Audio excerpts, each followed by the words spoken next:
Hi, I'm Dr. Mercola, and welcome back, and thank you for joining us for episode 4 of Diet Against Disease. Let's look back at some of the important lessons we learned in episode 3. We've learned that how we view cancer as scientists, researchers, and the medical community is critical.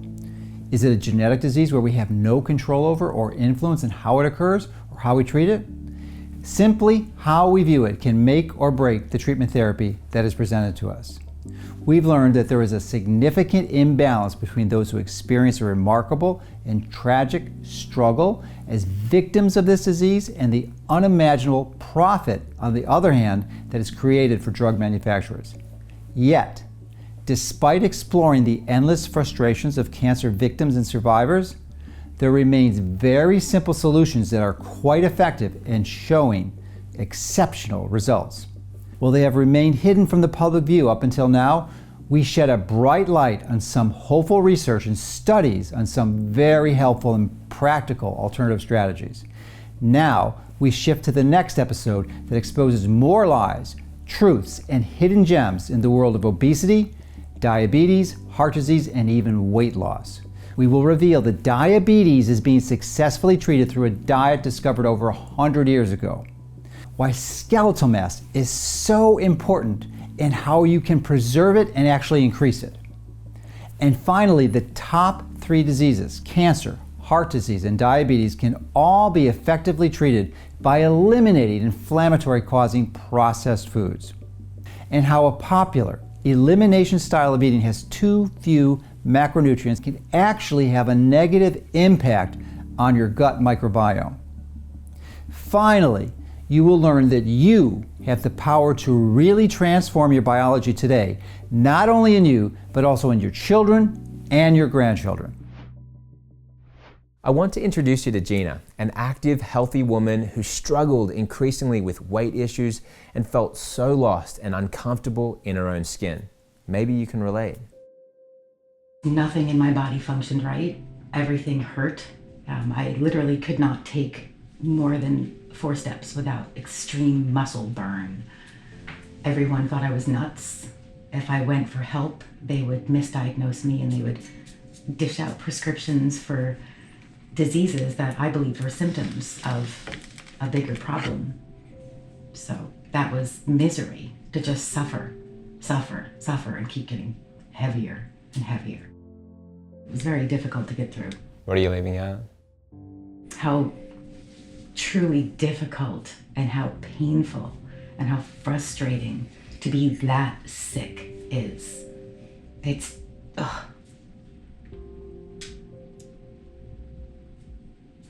But I'm a fighter. Why? Like, why was having your body out of Okay, control? so take you traumatic? Yeah. and wake up tomorrow. Your brain doesn't work right and you're 40 pounds heavier and everything hurts. Tomorrow, poof. Get out of bed and function and do everything you normally do with your brain not working right, 40 pounds heavier, and pain everywhere. And then maybe you'll understand how traumatic it is to be like sick, super sick without a name or with 50 million names or no name. I kept saying, where did it come from? Where did it come from? Where did it come from? So yeah, much trauma. Very difficult, extremely difficult, because nobody understands. Hi, this is Dr. Mercola, and I hope you're enjoying the free series. And I want to give a special thank you to those of you that purchased the Fat for Fuel online course. The online course is designed to help you implement the tools and principles you've learned in Diet Against Disease so you can start achieving your health goals today. So take advantage of this limited time, massive savings during this free screening of Diet Against Disease. Learn more by clicking the link below.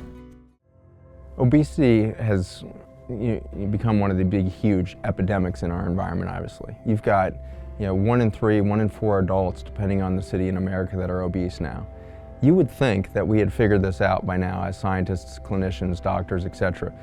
We still are practicing very antiquated science at the clinical level when it comes to this word obesity and this clinical condition.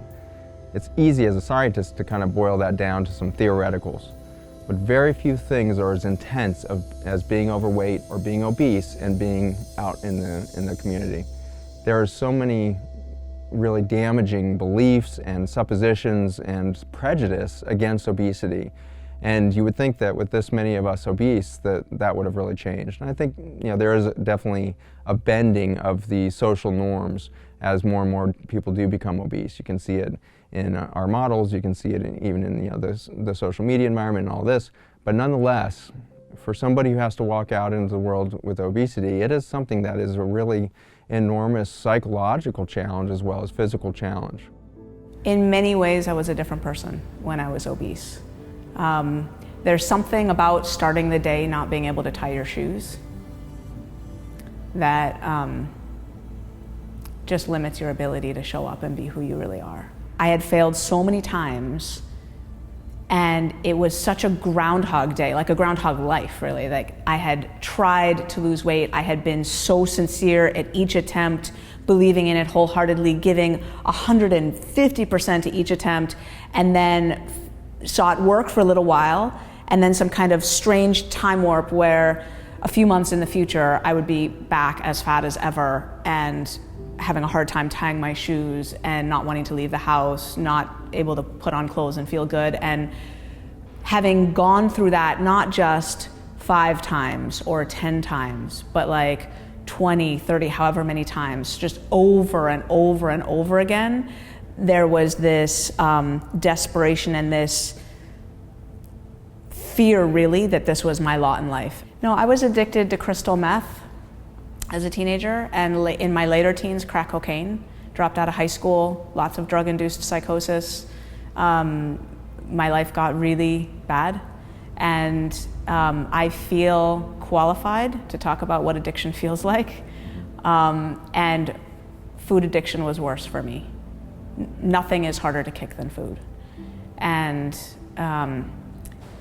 I went into my years of food addiction and obesity already knowing that I was an addict, and I knew that I had an addictive brain. I knew that about myself.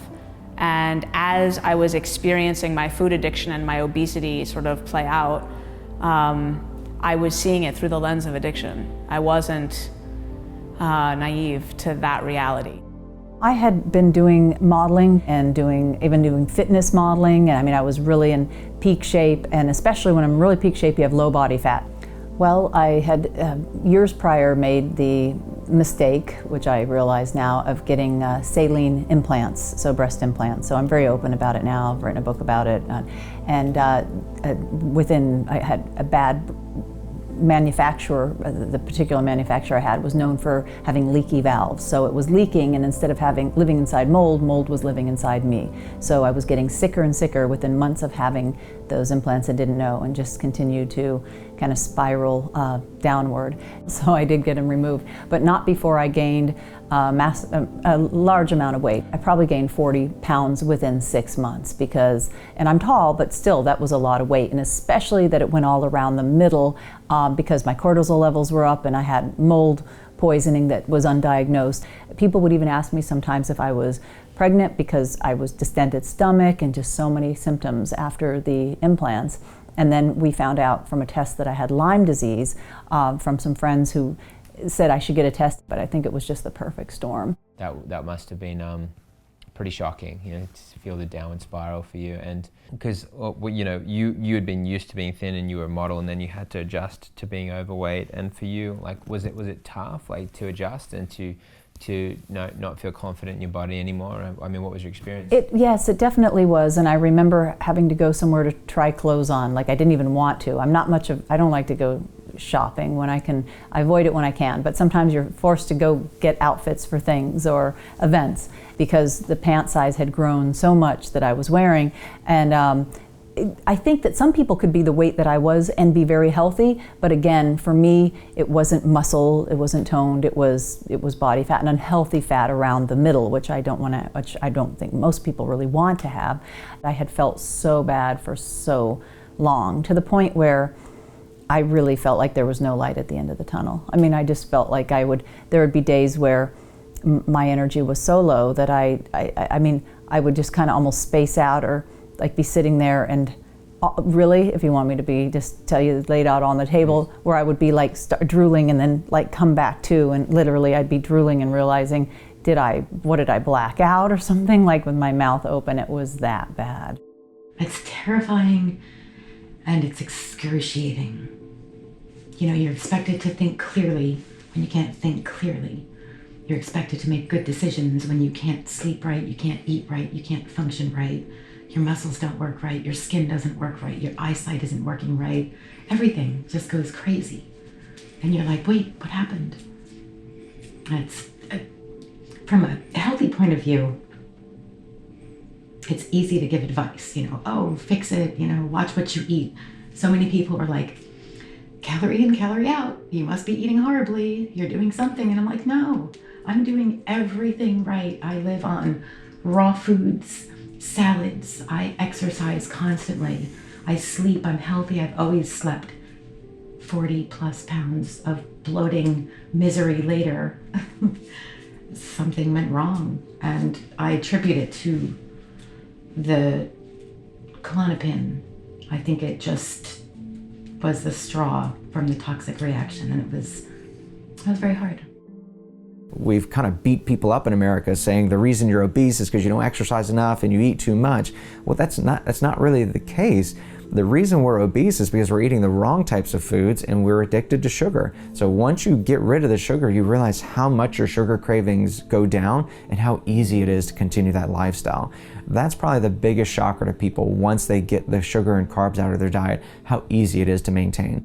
So it's a real disservice when they walk into a clinic and say, Doc, I want to lose weight, and we immediately say, well, you're eating too much. You got to cut back on what you're eating. And that disservice is because we immediately boil all nutrition down to this existence of calories. There is no question that you have to stop eating sugar and junk food and all this if you want to be healthy.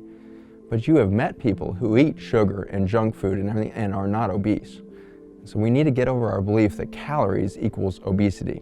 And yet in this huge industry, multi-billion-dollar industry of diets and fad diets and doctor-driven diets and everything else, we continue to be fixed on this belief that calories equals fat.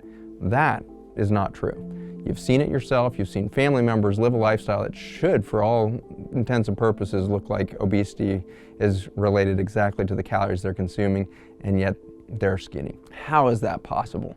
How is it possible that somebody can eat junk food and stay skinny, or eat as healthy as they possibly can and become obese? So the study in 2014 showed something pretty amazing. They took the bacteria out of the intestines of obese humans, put them into rodents, and within a month those rodents became obese eating the same food. Same calories, same everything, changed the bacteria from an obese human to the obese rodent, and things all shift to the same metabolism. They then took the bacteria from thin people and put those in rodents, and no matter what they did to those rodents, they couldn't overfeed them into the state of obesity. And so the extraordinary start point for a healthy body and healthy metabolism has nothing to do with the calories you're eating. It has to do with the bacteria that are in your intestines. So how the heck are you going to plan for that? How are you going to, as somebody who is struggling with obesity, start to transform your gut? The good news is you don't have to starve yourself into skinniness. You need to live yourself into skinniness. And how the heck is that going to happen? You're going to get out of your current routine. Whatever your routine is right now is what programmed the bacteria that are keeping you obese. You need to break out of that routine, get outside, start a garden, go hiking, go find some new territory of the ecosystem you've never touched. Change your bacteria. Here's an extraordinary thing for us to think about, is we share bacteria in a household. If you are a loved one of somebody who's struggling with obesity and you live with them, you need to change as much as they need to change. I see this happen very frequently. Parents will bring in a child who's starting to become obese and they're really worried about it. And they keep telling the child, don't eat this or cut back on calories and everything else. But in fact, it's the bacterial environment around that child that's starting to force this shift. So whether adult or child, stop thinking about them as an individual who's overeating and start thinking about them as somebody who's not connected to a healthy ecosystem or biome. And so what does that look like? Get outside, go to lots of different environments, and eat lots of variety. We're going to stop eating for calories and we're going to start eating for micronutrients. The micronutrients on your plate are represented by the color. If your plate looks like 3 colors, you got the yellow macaroni and a brown piece of meat and a little bit of green, you got 3. In contrast, if you create a plate that's got radishes and peppers and incredible colors of quinoa that have 4 different colors of tans and browns all through that single grain, you got black rice, or you got incredible salsas and sauces and herbs that are throwing in there, you're eating the rainbow. Now your body is getting this incredible diversity of micronutrients.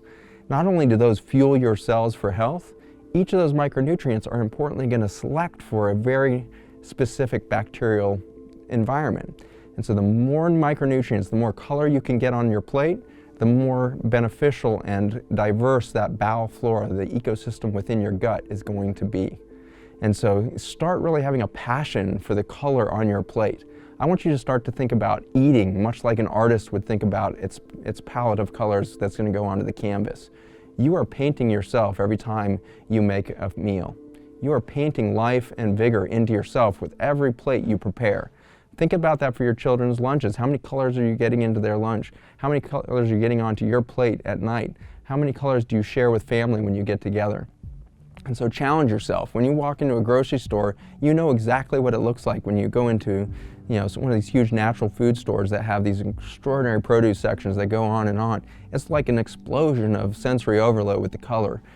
The white of a daikon radish, for example, that's such a just incredible backdrop to put on a plate. You get that bright white of that radish, and then you throw in some reds and blacks and purples all on top of that. What a miracle a beet is, or that rich green of the kale, or the collard, or the dandelion. Grab all of these varieties and put them back in your life. That's where you're going to rebuild that ecosystem that's going to get you from obesity, which is a narrow state, to this huge diversity of environment. Hi, this is Dr. Mercola, and if you're enjoying the education provided in this free film series, please share it with your loved ones by clicking on the link below. It makes a massive difference, as you'll be providing them with potentially life-altering information to help them take control of their health. Well, when it comes to weight loss, I think there's a lot of factors that come into play. And although everyone has an individual situation, I think there's some things that we could talk about. Number one is habits. People have poor eating habits, poor lifestyle habits, and habits are robbing us of being as healthy as we can possibly be. Fast food is rampant. People are eating massive amounts of food. The habits of not exercising, habits of people that are even today still smoking or vaping, like things that are very unhealthy. These are habits, and habits are formed. And like a bad habit, we need to form good habits. And I would ask the question of what can you eliminate from your diet? What can you add to your routine that's going to improve your overall health? So I think habits is a really important aspect. Along with habits come choices. And I believe that every single day you have a choice of what you put in your mouth and what you do with your body. And every single thing you put in your mouth, there's a chemical reaction that takes place, good or bad. Something's gonna happen. It's either gonna be a positive reaction or a negative reaction. So I believe the choices of what you make, of what you put in your body, will have an energetic exchange of everything, how you deal with someone in a relationship, as a boss, as an employee, as an employer, as a mother or a father, a son or a daughter, grandma, grandpa. Everything we do is about energy, and the energy we consume is critical. So when we look at habits, we look at choices, really important. I had always been somebody who loved health, fitness, and nutrition, but I hit my own personal rock bottom. I had had my daughter, and at the same time of having her, I was going through a divorce. It's like the perfect storm. So you're eating more, and you are feeling down, and then you gain weight, which is also making you more depressed. So it's just this perfect storm of things going on. It makes you depressed, you eat more, you feel tired, especially if you're eating the wrong foods, you don't have the focus or the energy, so you just go down this bad rabbit hole of things. And you have to find a way out. More than 2 out of 3 Americans are overweight, and 1 in 3 are obese. So if you fall into that category and you're interested in using cyclical nutritional ketosis, a simple way to jumpstart your progression into developing ketones, or burning fat as your primary fuel, is to use a time-honored ancient strategy. And what is it? Fasting. Now, please do not confuse fasting with starvation. Fasting is voluntary. You can stop at any time. Starvation is not. Totally different. But they have profound metabolic benefits. So normally, if you've been metabolically compromised and not burning fat as your primary fuel for years or even decades, it may take you a few months or even longer to make that transition. So if you're overweight, I'd like you to seriously consider a simple strategy as water fasting. And the best resource for that I know of is a book written by Dr. Jason Fung, who is a nephrologist from the University of Toronto, and it's The Complete Guide to Fasting. I also interviewed him on my website, so if you'd like to know more details about it, but it's a really useful strategy, and it will literally jumpstart your ability to do this. And it's important to know that it's just not a one-time fast, and the fast can range anywhere from a day, 2 days, 3 days, 5 days to 7 days. And you could go longer, but usually it's not necessary. And in fact, it's probably more powerful to do the fast and then go back and eat some food and then do that in cycles. And rather than taking a few months, you might be able to get into producing ketones in a few weeks, which is pretty miraculous, and you'll be getting all the metabolic benefits. Now, you don't have to do this if, it probably isn't even wise to consider doing it if you're underweight or normal weight. Because then you just use a strategy that I use pretty much every day, and that is intermittent fasting. A specific type of intermittent fast called peak fasting. Now, intermittent fasting could be a wide variety of different strategies, and there's 3 primary ones, which is every other day fasting, popularized by Dr. Kristen Varaday from the University of Illinois, and then there's a 5 days on, 2 days off strategy that Dr. Michael Mosley, who wrote the book Fast Diet, did. But I think the peak fasting, where you're of type of intermittent fasting where you're taking 12 hours, a minimum of 12, but more likely 14 to 16 hours, maybe even as long as 18 hours every day, where you're not eating anything except water or drinking. Drinking water is your primary fuel, so no caloric beverages. So this is something that you work up to, you don't do right away, and it's typically wise to not have your food right before you go to bed. And why would you want to do that? Well, when you provide and you eat food, your body obviously is going to convert that to fuel. And when you fuel up your body, you fuel up the mitochondrial electron transport chains that produce the ATP. And because if you eat right before you go to bed and you're sleeping, your need for calories goes down dramatically. So the fuel is going to back up, and in the backup process, it's actually going to generate more reactive oxygen species, more secondary free radicals, and more damage. So ideally, it's best to wait 3 hours after your last meal and you're going to sleep. I sometimes will wait 5-6 hours. I'll eat my last meal at 3 or 4 o'clock and go to bed anywhere from 9 to 10. So you can do what you want, but then, you don't just keep it somewhere 14, 16 hours, and that's going to be a very useful strategy long term to continue having your body and support it in its ability to burn fat as your primary fuel. When I started, I did a ketogenic diet. I just focused on lots of good fats and low carbs. It definitely worked. It helped with some energy levels. I did lose some weight. Easy to keep up with after the first 2 weeks. But again, after about a year and a half of being on it, I definitely just plateaued. Nothing. I didn't get any worse. I didn't get any better. And that's when I started doing a cycling and carb feasting. So now my typical week is about a day or 2 I fast. And then 2, 3, 4 days I will high fat, 20 or less of carbs and protein. And on my big carb days, 100-ish of good carbs, I decrease my fat and I'll go up to maybe 50 protein. And that's working for me. It actually gave me enough energy where I can start working out again. Okay, but then, do you enjoy your meals now? Do you get to eat enough? Do you feel full? Absolutely. It's very weird. I am pretty healthy. I happen to love vegetables. I like a lot of raw food. I didn't have a big problem with it. Don't eat a lot of processed. But by super focusing and tracking what you eat daily and seeing exactly what it is, it makes you feel so satisfied. You're not even hungry. You're not craving food like normal.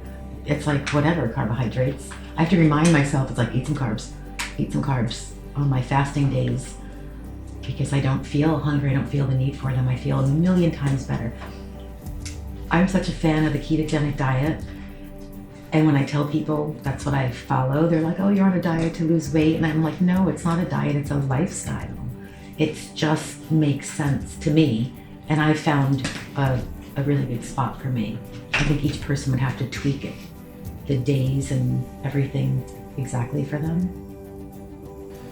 Why do you think this approach is effective for the different diseases? What is it fundamentally about disease that this protocol goes after? Mm-hmm. I think what it does, so scientists have known for a long time that caloric restriction is a way to extend life. And you see these profound effects in short-lived animals like mice. You can extend their life almost double.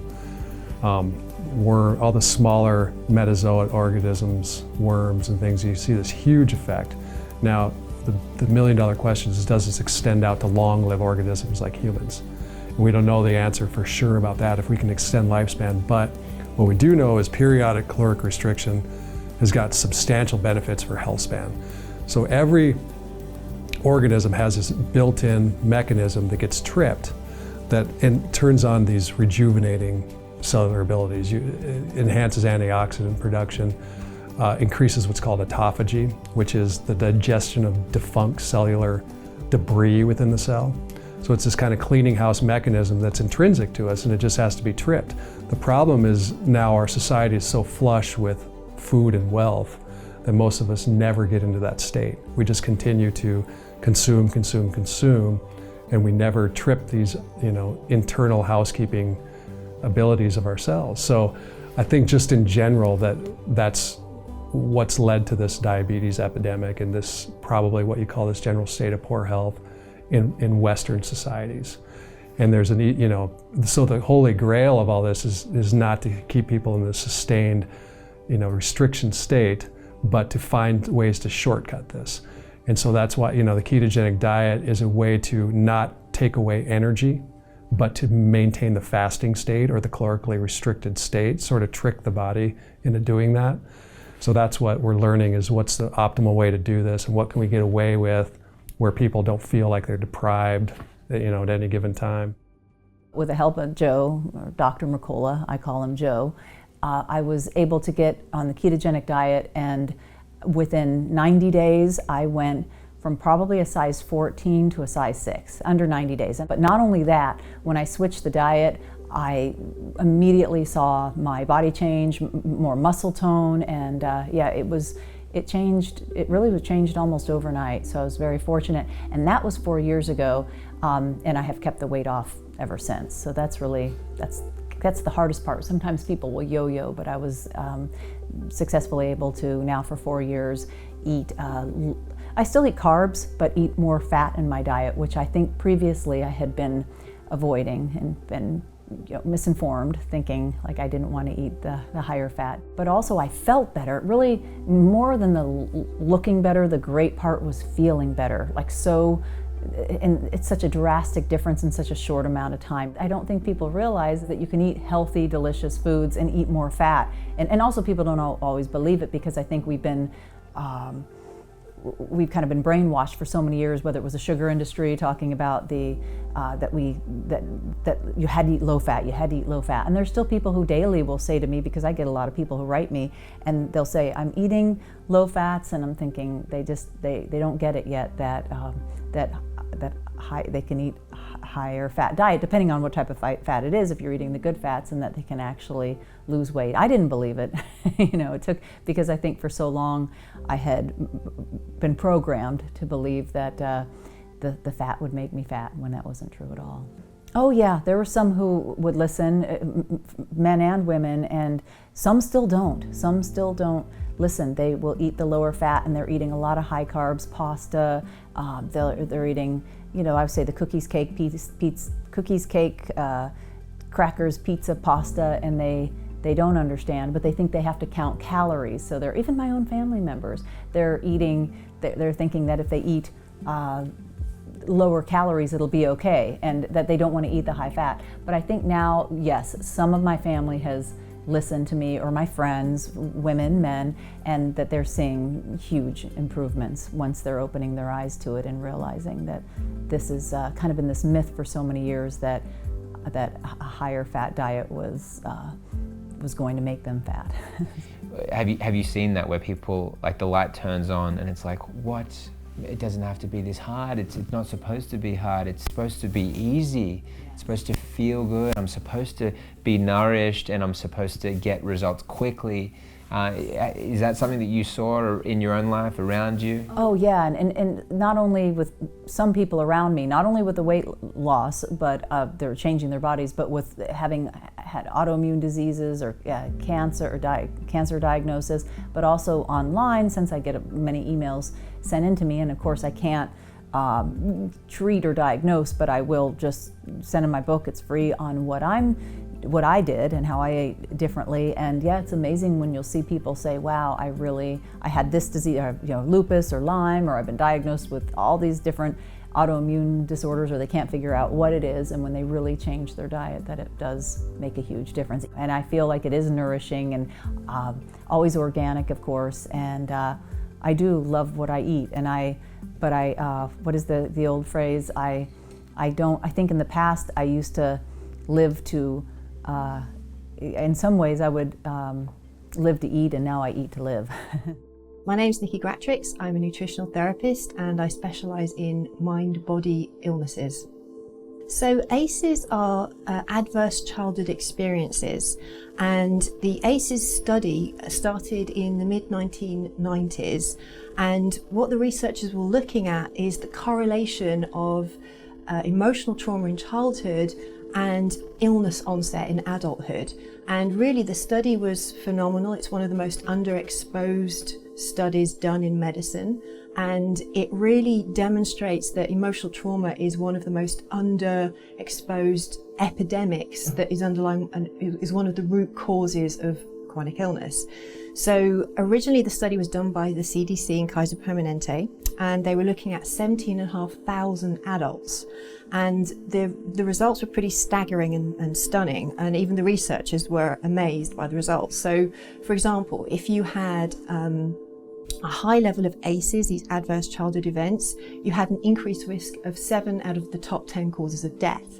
And 67% of all adults said they had had an adverse childhood event. And when we talk about ACEs, exactly what are we talking about? What are they? So the researchers defined 10 different types of ACEs, and they just chose things that they'd seen in the research and that were commonly understood as emotional trauma. So it's things like physical and emotional neglect, physical, sexual, or emotional abuse. It was things like incarceration of a family member, parents separating or divorce, mental illness in the family, substance abuse, things like that. So they came up with 10. And then the results showed that, for example, if you had 6 of those, you had a 20-year reduction in lifespan. If you had just 4 of those types of ACEs, you had over 400% increased risk of things like depression, Alzheimer's, mental illnesses. If you had just 2 ACEs, you had up to 100% increased risk of autoimmune diseases. So, and if you had a large number, like over 8 of ACEs, you had 3 times the risk of lung cancer and 3.5 times the risk of heart disease. One of the most obvious examples of this is to do with people who become obese in adulthood. So there's a very strong correlation of people with trauma in childhood, especially the very obese, like 100 pounds overweight plus.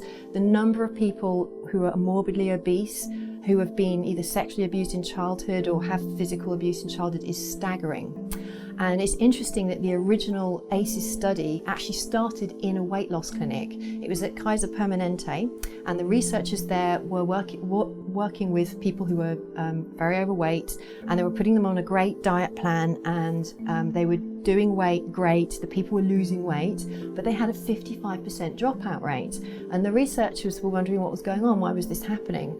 So they started to interview all the people that were dropping out.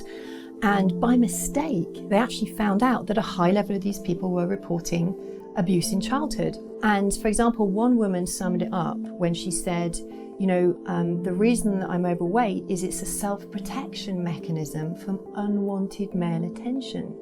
So in other words, if she was overweight, she was being protected. So a predator, a male, wouldn't come and be attracted to her and create trouble. So in her case, actually being thin is a threat to her very survival. So this is the type of person who's going to sabotage any kind of health protocol because their identity is threatened by being healthy. It's a threat to their very beingness. So, this is so important for practitioners to understand, health practitioners. We need to understand the subjective state of our patients. We need to understand their subjective history so that we can preempt this. And we are not just looking at trying to educate, we're also looking at why people behave the way they do. We all know people should stop smoking for health, and a lot of them still do it.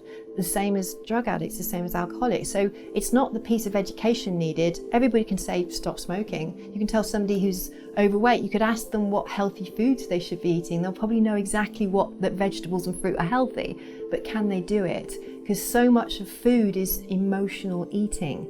And so it's not enough just to give education. You're also going to need to help people on the emotional level as well. For me, it was accountability. It was first deciding, I have to make a change and recognizing there's a problem. Then there's the education part, like, okay, what's the right things to eat? What can I do? And then there's that accountability wherever you find it. For me, it happened to be social media at the time. Sharing there, knowing I was sharing there made me stick to it. And I shared things like I'm gonna eat unprocessed food, and I would post pictures of my recipes and what I was eating, more for accountability for myself. Like, I know I'm gonna post a picture of my breakfast or my lunch or my dinner. And what happened was I started to build this community of people, community was important, that were interested in my story and what I was doing. And they could relate. And they started following me and asking me questions, and we became friends on social media. And from there, I realized I had a bigger purpose. Like, okay, I'm going through this for a reason. Let me now educate these people that are learning from me and wanting to be a part of this. And I was able to help inspire and change so many others with their own weight loss struggles. And I think when it comes to overweight, a lot of times, it is a way of hiding past pain. So when we're not authentic and we are hiding, we're not being our true selves. Sometimes we do carry that weight as it's like a protective thing. It's like shielding us. So I think once you address that, it shifts things too. I usually ask people going through transformation with me to first identify, and we do a lot of work to do this, but identify what it is that you want to feel fit and healthy for. Like, what is that? It can't just be for a boyfriend or because my husband told me to, or what is your reason? How do you want to feel? How do you want to live? How do you want to be? And once they figure that out, everything else falls into place. Because I'll tell you right now, my diets work, but if you just jump right to the diet and you haven't done that work, they're not gonna last. You're not gonna have the best results. Any diet works, but if you do that part first, and you really know what it is you are trying to accomplish with your life and how you wanna feel, and you make that decision, then the diets start to work. Now, if we want to get down to the nitty-gritty of weight loss and start looking at all the different physiological aspects, as well as emotional aspects, because emotion plays a role too. But the physiological aspects of, carbohydrates, proteins, and fats, and this thing like, don't eat fats. Watch your carbohydrates. The more vegetables that you focus on, great. Processed foods are robbing our bodies and our minds and our best beings from being the most extraordinary selves we can possibly be. Protein, lean sources of protein, chicken, beef, fish, really good sources of protein that we consume in the body. We want to really improve and increase the amount of lean protein and fats, good fats, avocados, nuts, seeds, olive oil. These are all examples of good sources of fat that'll actually be healthy for your energy and for your brain, and will actually help you perform better. So when it comes down to choices, looking at your body every single day, you have a decision to make of what you're gonna eat. 4 to 6 meals a day, small, portion them out every 3 to 4 hours, making sure you're not eating fast food out, processed foods eliminated from your diet, abstaining from alcohol, increasing your water intake. It's amazing the power changing your diet and lifestyle has to kick your body across into this new paradigm of ketosis, where you burn fat as your primary fuel source. This is a powerful change, but the question you may now be asking is, how do I know when this change has taken place?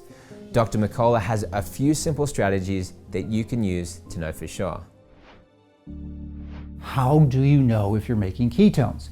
Well, there's 3 primary ways that you can test this. A common and inexpensive one is a urine screen. And while this way may work well initially, it's not a good long-term strategy.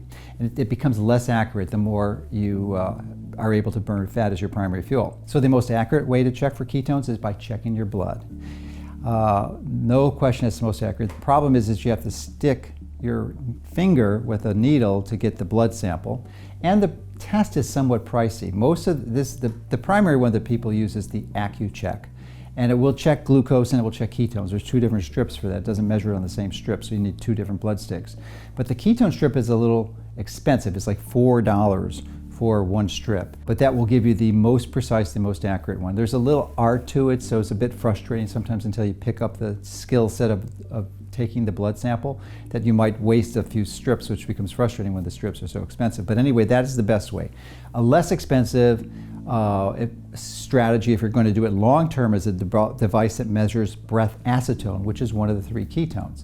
This device is called Ketonix, Ketonix, and it can be ordered online, and you blow into it for 20-30 seconds, and then it will basically produce a different color, and it flashes of anywhere from 1 to 9 times, and the color level and the number of flashes indicates the depth of ketosis that you're in. So that's a useful strategy. There's no blood sticks required, and it's a simple thing, and there's no consumable, so there's no expensive strips that you have to buy every month. So that once you are able to identify that your body's making ketones from one of these methods, then you know you've reached the threshold, and then you can immediately convert to cyclical ketosis or feast-famine cycling. Now, even before you reach this level to burn fat as your primary fuel, you'll probably notice 2 of the most amazing benefits of burning fat as your primary fuel. And one, as I mentioned previously in the previous episode, is the mental clarity, your ability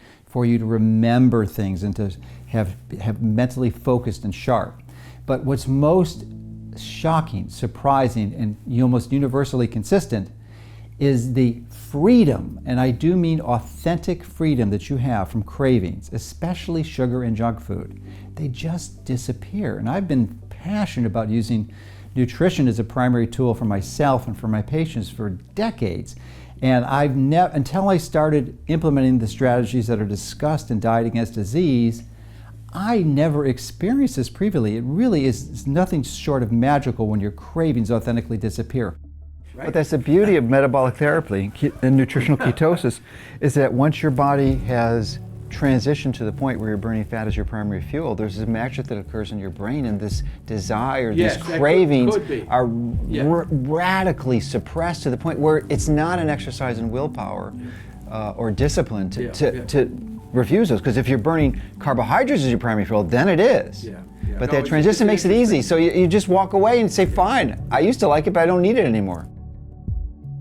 After several years of research on the low-carb diet, we opened a clinic at Duke University that pretty much uses the low-carb ketogenic diet or ketogenic diet. So people come to me now for the lifestyle change. They don't necessarily know what lifestyle change I'm going to help them do. My practice is also known as an obesity medicine practice. And it's a holistic practice because what you eat really matters. So the way I approach people coming to me for help with obesity, with diabetes, any chronic medical condition really, arthritis gets better, heartburn, is that what you eat really matters. And I want you to eat real food, meaning food that's not in a box or a bag, generally speaking, food that your grandmother would recognize as food, not things that are processed, highly processed. So what that does is makes the food that you eat lower in carbohydrates automatically, because you're not having lots of refined sugars, you're not having lots of potatoes, pasta, rice, things like that. And that is the general principle, is eat real foods. You have a study that's demonstrating that the low-carb diet can be particularly effective with type 2 diabetes. Can you tell me about that? Sure. A little history. 100 years ago, the low-carb diet was used to treat diabetes. It was forgotten over the last half of the 20th century, the 1900s, and thought to be bad. So our research started with looking at the safety of the diet, and then as I was learning about the diet and that it was safe, I kind of relearned, resurrected the information from 100 years ago to get it to as a treatment for diabetes. Thinking about it, remember diabetes is a condition where the blood sugar is too high. And if you want to lower the blood sugar by what you eat, then don't eat so much sugar. So the problem with that simplicity is it flies in the face of most major organizations which recommend that diabetics eat lots of carbohydrates. But I think the reason for that is most of the doctors who are treating diabetes put people on a medication. And a medication can make the blood sugar go too low. And eating carbohydrates keeps the blood sugar from going too low. So in our approach, which involves the nutrition and the medical management, if we lower the carbohydrate, then we lower the medication that treats the diabetes at the same time. So we've done studies, other people have done studies with diabetes and the ketogenic diet as well. And you just want to be sure that you do it with a doctor or a practitioner who understands how to help you lower the medications. We're trying to get the information out about the low-carb diet, and we've started a company called Heal Clinics that actually will support people and help them come off the medications. It's mind-blowing when you realize the very medications that people are being prescribed to fix diabetes and obesity and many other problems are just actually perpetuating the problem and hindering the body from healing itself. When given the proper natural tools, your body is an amazing healing machine. 4 years into it, I had a complete toxic reaction and I lost my mind. I lost my health. And I went through a very intense detox from it. It's the type of medicine that you can't stop taking it. So it completely screwed me up, the shelf life of it. That was about almost 7 years ago. And as soon as I tried to get off of that, I put on about, I say 40 pounds, but I think it was actually 50. Of just pure bloated, uncomfortable fat. I had innumerable symptoms, like you can't imagine, from stomach problems and bloating and distension and rashes, chronic hives, inability to sleep. I couldn't eat. At first I couldn't gain weight, and then I couldn't lose weight. Nerve issues. I would lose feeling, and then I would get it back, and I couldn't taste, I couldn't smell. It was brutal.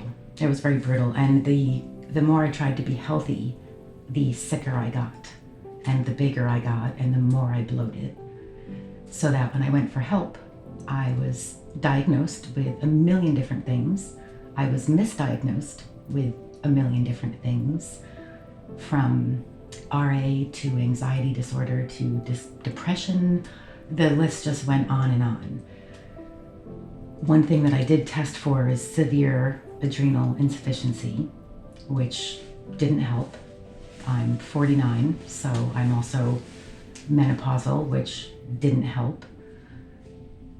Dr. Mercola did help.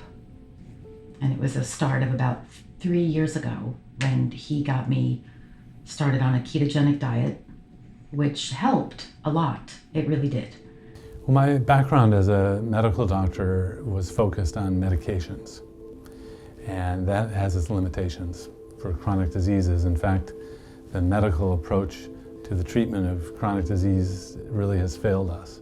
So I'll see people who are on 10 to 12 medications for chronic diseases, so I'm not a fan of using medication. I think the best holistic approach is to get back to what nutrition you use, what you feed your body, and if you have medications, these things need to be adjusted while you change the nutrition. There are lots of ways to go about it. There are ways that emphasize vegetarian approaches, ways that emphasize approaches that allow for meat eating and vegetation eating as well. But I think the main thing is to get rid of the so-called junk foods. And the most promising change, I know it seems kind of strange, but it really is what you eat. The idea that these medications are treating the bad lifestyle is real. The bad lifestyle fixes or is the cause of all these problems, and changing the lifestyle fixes so many things. And I focus on nutrition and diet because in my world of treating people who are very sick, they can't exercise. So I guess it goes without saying, exercise of course is important, but it's not as important as diet if I'm trying to treat someone who has a lot of problems. For example, someone may come to me overweight or obese, weighing 400 pounds, they have no exercise ability, they have no energy. And so I explain to them that the diet is the most important thing. I use a ketogenic diet as my therapy. They lose 50, 100 pounds, they gain more energy, and then I introduce the other elements of a healthy lifestyle, which include exercise, stress management, having fun. I mean, the beauty of doing this as a doctor is that I see my patients get better.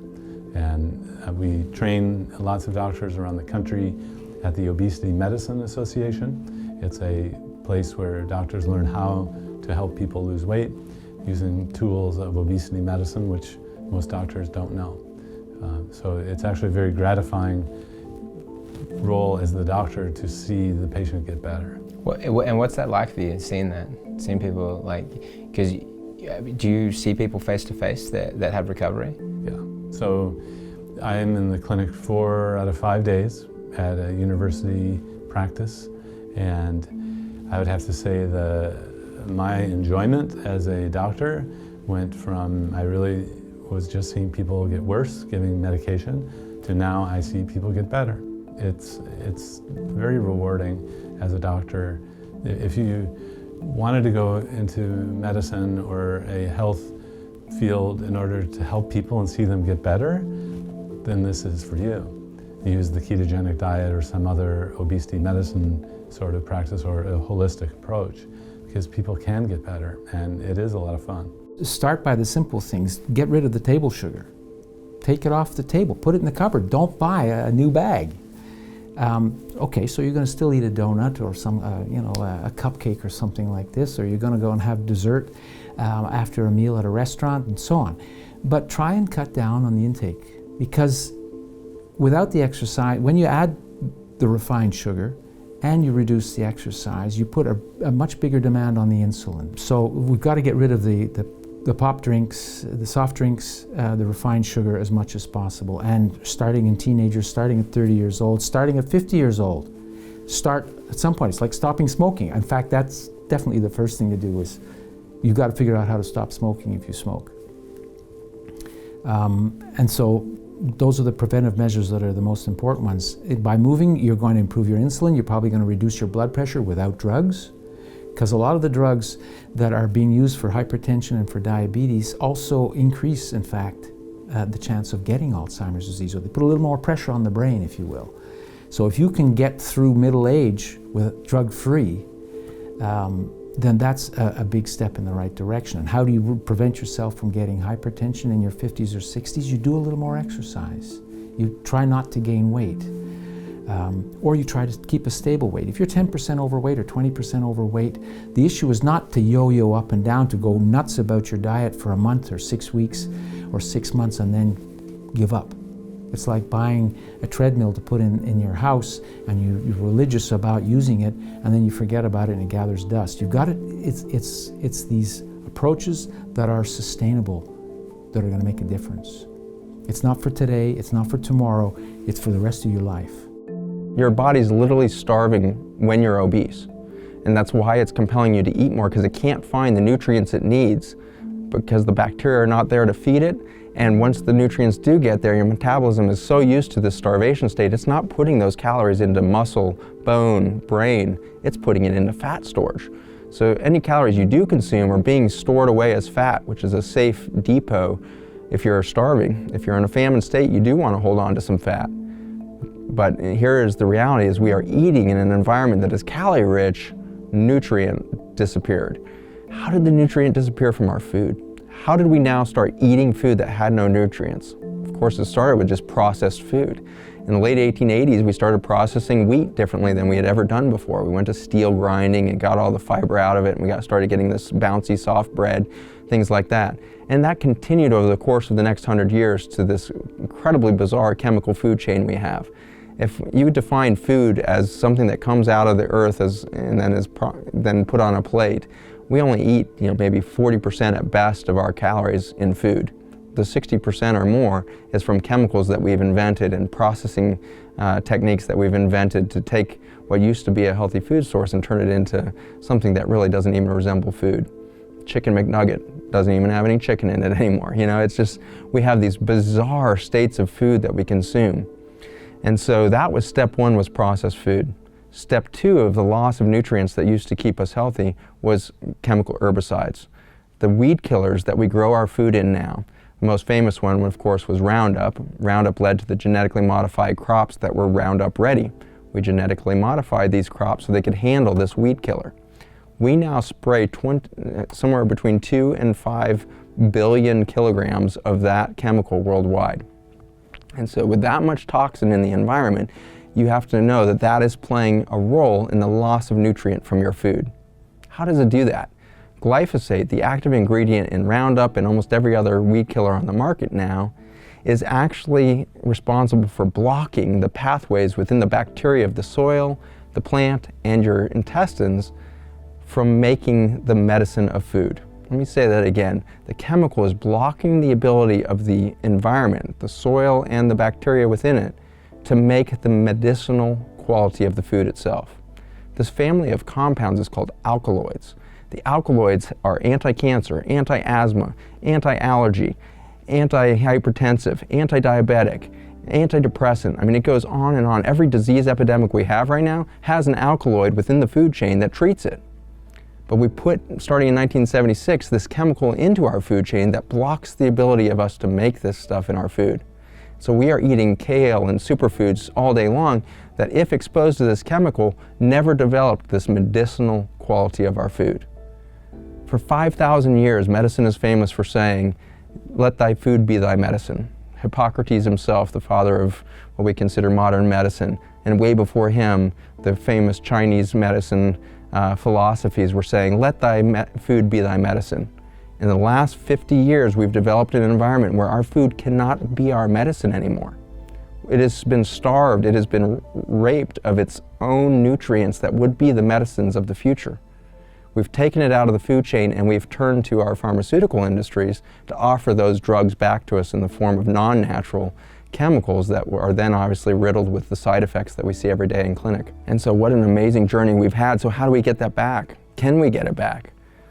I think as a consumer, you should know that the very first thing you want to do, if you care for your children, grandchildren, and everybody else on the planet, you need to start talking to your Congress people. You need to start talking to the farmers out there in your environment. You need to start talking to consumers around you and say, we have to band together and demand that we allow our food to become our medicine again. We need to stop spraying these chemicals all over our food, soil, plants, trees. We're now spraying trees to kill them. I mean, it's out of control with the amount of chemical we're spraying around the world right now. We need to band together and stop this process so that our food can regenerate, so our food can relive the opportunity to become our medicine again. And if we give it the opportunity, it will do it immediately. Mother Earth has programmed into all levels of her the ability to heal, and it will heal. This Earth will heal despite our crazy mistakes. But you gotta start getting re-involved as a consumer, and the most powerful way you can do that is go grow a garden. If you grow just one tomato plant, you're making a statement. You're saying, I'm gonna take back the opportunity to participate in the medicine of food. You're gonna grow just a few plants, and then you're gonna it's a slippery slope. Once you start growing things, it gets a little fun. You tell me a kid doesn't like vegetables, I'll just tell you that's a kid who's never grown vegetables. Every kid who grows a plant will eat that food that comes off of it. And so a kid loves vegetables and fruit that he got to participate in, that she got to grow from seed, whatever it is. So Get out there, get your family out there, get your grandkids out there, grow them some food, and protest this world of chemical. Our earth can heal itself, just like our bodies, when we remove the toxic chemicals from our environment. It's empowering to know that you can be an active participant in your own healing and the healing of everyone around you. So that's the most profound thing that happens with a ketogenic diet, is people are so surprised at how much weight they can lose. They've struggled, they've tried the Beachbody, Whole30, all kinds of things, and they haven't made weight loss. And all of a sudden they kick into real ketogenesis and the weight just starts plummeting off of them. And anytime you can get an American or an adult or a human to see the scale move, all of a sudden it's a motivation for them to keep going, right? Anything that you can do to get that scale to budge. So as soon as you get that scale to budge, they just stick to it. We've seen some pretty dramatic weight loss. Typically in medicine, we like to say the most weight you want to lose in a week is a pound, maybe a pound and a half. But some people that kick into ketogenesis, they can lose like 5 pounds per week and not feel terrible as long as their methylation and detox pathways are working. And so we've seen incredible results with that. It's a 40-day program typically, and we've seen people lose up to 40 to, I've even had one guy lose 60 pounds. He was having terrible migraines and he was more focused on the weight, but I was more focused on the migraines. So we decided to do the 8CG diet, and so he kicked into ketogenesis, and by the end of the diet, he had lost 60 pounds and his migraines were gone. That's incredible, man. It was truly remarkable. And he would have been happy and feel great. He would have felt grateful, right? Absolutely, absolutely. He was on Topamax and Imitrex and all kinds of drugs to help manage his migraines, and he didn't really realize that the ketogenic diet was going to help him with those too. Excellent. So he didn't need to take the migraine meds anymore? Nope, not after that. It went after the root of the problem. Absolutely. So in addition to measuring your ketones, you can also measure your blood sugar. And this does not require a prescription, and you can get these blood sugar meters really inexpensively on a very difficult to find resource called Amazon.com. And they only cost $7 for a blood glucose meter. And the one I like is made by Bayer, B-A-Y-E-R, and it's called the Contour, C-O-N-T-O-U-R. And I like it because not only is the meter inexpensive, but the strips that go in them are about half the price of most of the other strips. They're under 25 cents a strip. So you can continue to measure your glucose, because that's really important feedback to you, and it'll be really startling to you when you're doing this and you go out to a restaurant and you think you're eating healthy food or made a healthy food choice. Like I can remember when I was doing this, I went to a Thai restaurant and I thought it was a healthy choice, and then I measured my blood sugar after it and it went up like 30, 40 points. It was crazy because they loaded that food with sugar, no question about it. And hidden sugar is pervasive. There's no rule, there's no law, regulation says they can't add sugar to your food. And of course they're gonna add it. It's virtually free, and it makes the food taste better, so you come back and buy more of it. So it's a common strategy. They don't tell you, it's not listed on the list of ingredients of the menu. So just so you know, it's a really useful tool, and I use that regularly. Another tool that you can use to help you identify the macronutrient ratios, remember you're gonna have less than 20 to 50 grams of net carbohydrates, 30 to 60 grams of protein. And those are the two that you want to measure. But to get those measurements, you have to use a nutrient tracker of some sort. So they're not going to just read the back of the label. In fact, many of the food that you eat hopefully won't have a label because it's healthy food that you bought from the produce section. So the way that you do that is you go to a really accurate nutrient tracker. And now the most common one people heard of is MyFitnessPal, and that's what I used initially. That's what most people use because it's the most common one. And it's great, it's easy to use, and it's very well done. And unfortunately, they allow user input, crowdsourced information to be entered so that you can enter anything you want, and it'll be there not only for yourself but for anyone else, and there is no rigid effort being deployed to verify the accuracy of that information. So essentially it's really, really easy to get inaccurate and bad information. Remember, no information is better than bad information. So I don't recommend that. I recommend using Chronometer, CRONOMETER.com, and we have a special version that's /Mercola, which is specifically geared towards nutritional ketosis. And it's really easy to use, it's free, there's no charge for it, and it'll give you a nice graphical readout so that It will take a little bit of time to understand how to deploy this, maybe a few hours to get it all set up. But once it's set up, it's literally only a few minutes a day. And you don't have to do this forever, the rest of your life. You're only doing it until you get into ketosis, you get an understanding of the foods that you're eating so that you'll know. Because, literally a few weeks, a few months, whatever it takes, you'll know what types of foods are available, what your portion size should be. And a little tip on using this, especially at the beginning, it is so important to enter the food you plan on eating. Remember, because if you fail to plan, you're planning to fail. So enter the food that you plan on eating that day before you eat it. Why? Well, guess what? Once you've already eaten it, it's too late to take it back. So if you've doubled the amount of protein you should have or more carbohydrates, there's no way you can undo that. But if you enter it into the program first, you'll say, oh my gosh, it was too much, and then you can easily take it back because you haven't eaten it yet. So it's a great, phenomenal way to do that, and I couldn't encourage you to use it more strongly because it really is an effective tool, and we just get rave reviews from it. So strong recommendation. Is a very powerful, practical resource to help you implement the strategies to help you take control of your health and start to burn fat as your primary fuel. So there's actually a couple of different approaches, and obviously nutrition comes in here huge. And as a viewer, you're obviously tuned into this nutrition piece already. But I want to tell you there's lots of avenues to success here. And it's tempting to hear one perspective or another and say, well, that must be the only way. But know that there's a lot of pathways, and the reality is you just have to get to real food. You need to take a really critical look at your plate and find the processed food there. And so step one, get rid of the process-oriented things. All of them are put into a molecular form that your body doesn't know how to deal with. They are going to be inherently very inflammatory to consume. And so step one, get to real food. And so I'm not going to even harp on you, it has to be plant-based or it has to be paleo or any of these other perspectives. You have to have real food on that plate. So step one, get there. Then after that point, it really comes time to think about how are you going to implement that into your day. What we see again and again is the lack of planning leads to poor decision making in the midst of it. And you're famous for doing a great job speaking on this. If you don't have a plan, if you fail to have a plan, you're planning to fail.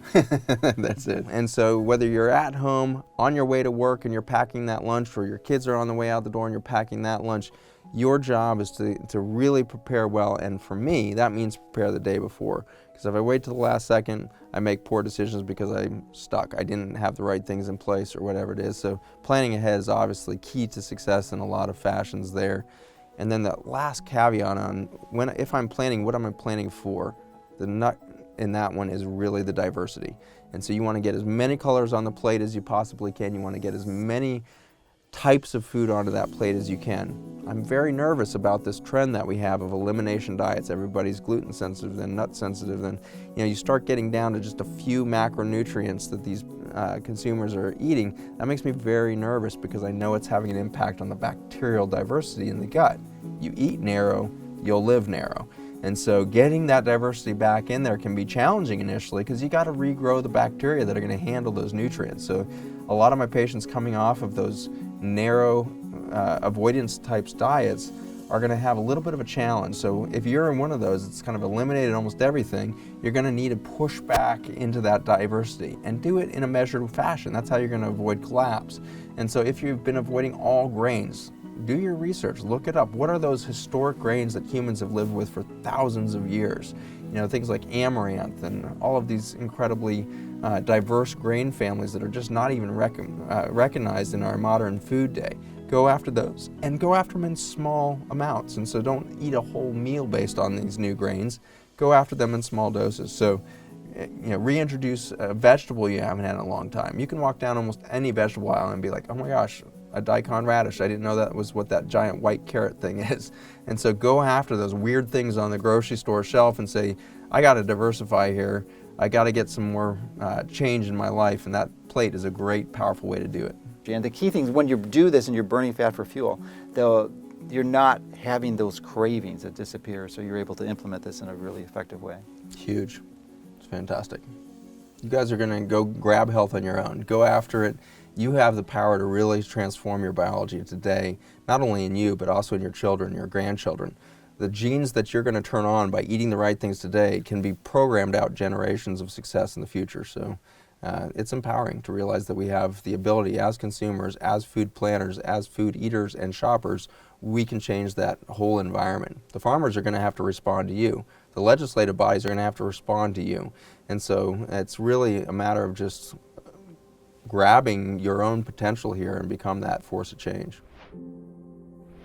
With what Dr. McCullough did with you, he took time, and I know that he's really, he's concerned about people's health, and I see that he's been concerned about your health and put genuine interest in your life and really wanted you to be able to get better and worked so hard to equip himself with the tools that he could bring to you and help you. And I know that you guys, you live not so far away from where he is, and you got to actually see him personally, which most people don't get to have that experience. But what do you feel towards him for what he was able to help do for you? Absolute gratitude out of everybody.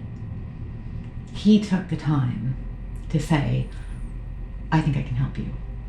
And that was like, I'm like, okay, let's do this. What? Very, very, very, very, very fortunate to have had the opportunity to meet him, and extremely thankful on his quest for not only his help, but in helping as many as he can, that I was able to cross paths. And I don't know where I'd be right now without him. It kind of maybe sounds a little bit hokey, and a lot of the information isn't really earth-shattering, but being able to put it all together cohesively and have it make the most sense, life-changing. I mean, life-changing. I seriously don't know where I'd be right now if I didn't have the opportunity to meet him and have him help me take control of my health. Wow. His information really helped you. Absolutely. And just the believing in me, believing that health is a right. You know, everybody has the ability to be healthy. You have to fight for it sometimes and maybe wiggle around and get out of where you are, but there's no reason why everybody can't be healthy, or at least as healthy as every person can be for themselves. Do you think he knows that how you feel towards him for what he was able to help you achieve? Do you think he knows that? I would hope so. I believe he does. I thank him regularly because of all the trauma, of all that dis-ease, from all the crazy medical system. My God, every time I go, they just be like, oh, here. And give me all these prescriptions to treat symptoms. He's like the only person that took the time to say, what's the original? Go back farther than that, go back farther than that. He's like, let's go down to your mitochondrial level. Let's do a reset.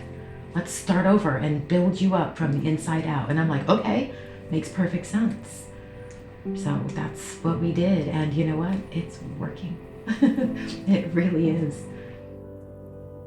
If you want to be truly healthy and you want to feel and be your best, then you want to do everything that you possibly can to make sure that you're operating at your best. And if we're just talking specific fat loss, well, then we actually obviously have to talk about exercise as well. That's a choice, and making sure that you're exercising 5 to 6 days a week. It doesn't always have to be intense, high-intensity interval training, although research is stating time and time again of the great effects of high-intensity interval training, not only on pro athletes, but even on seniors, right? Senior citizens that are doing high-intensity interval training. All of these are very, very important. So exercise, nutrition, lifestyle, and of course emotion. So you talked about America being one of the unfittest countries in the world and the most obese country in the world. And part of that is because with all the stress and anxiety, cortisol shooting through the roof, we're living in a cortisol enhanced world here. And as we do that, we're eating food that is robbing us of the energy. Well, along with that, with all the stress and anxiety, the emotion that causes, we become emotional eaters. How many people are sitting in front of TVs or in their rooms and they're just eating and they don't even know they're eating, and they're self-absorbing of any pain or the anxiety that they feel? That's not a healthy thing. And that's where we need to get professional help, and you need to make sure you're exercising, you're eating right, you have a support system around you, whether it be a nutritionist, a trainer, a coach, or professional help that can help you get on the right way. What I'm encouraging everyone to do is be proactive and to start to quarterback your own health.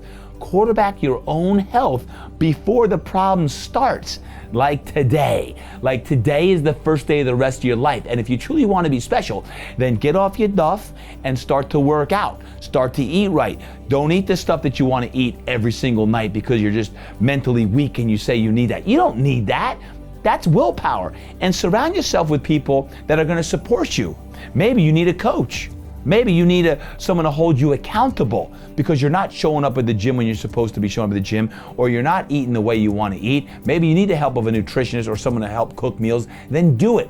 That's an investment in your own health. And that investment in your own health is typically 10 times less expensive than going through the traditional medical care system after the fact because you've been diagnosed with disease.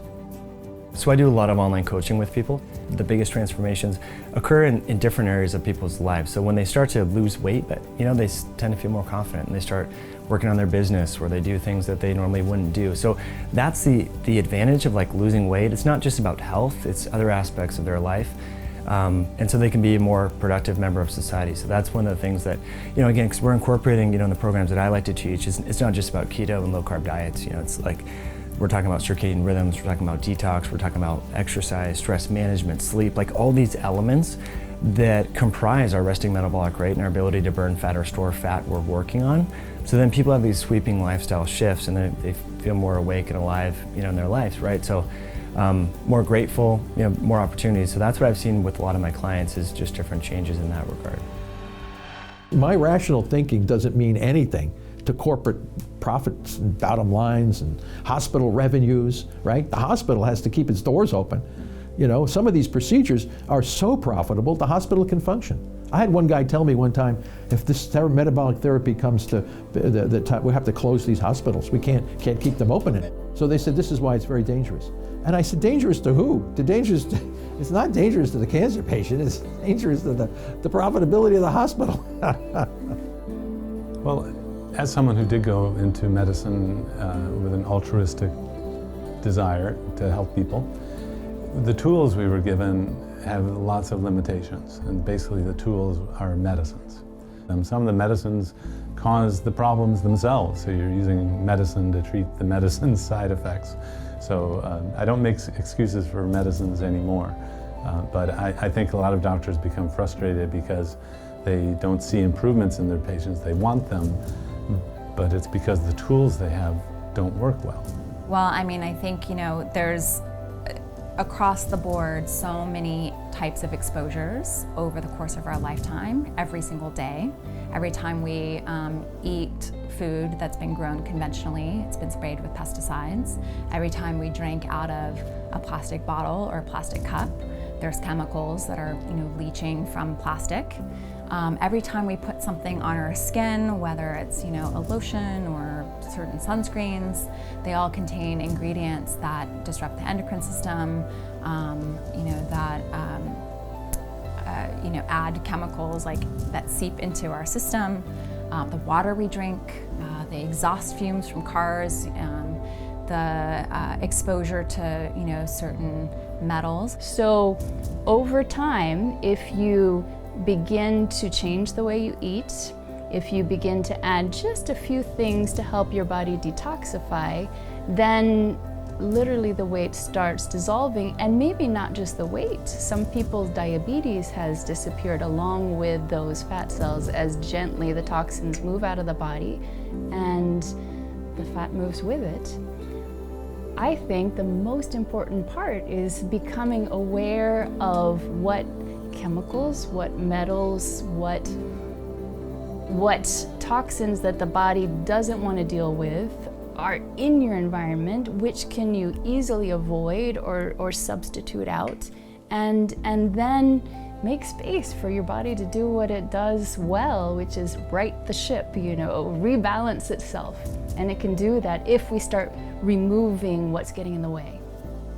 So some of the things you're going to learn in the next episode 5 would be the dangers of the conventional medical system and how to detox, how simple, practical strategies and protocols that you probably have never heard of that can have a dramatic impact on the ability of your body to remove these toxins from your system, and even simple strategies on how to improve your dental health, which has a profound impact on your health. And frequently we're bombarded with these literally neurological poisons like mercury that's in our teeth, and if we don't take care of it correctly, it can cause metabolic havoc.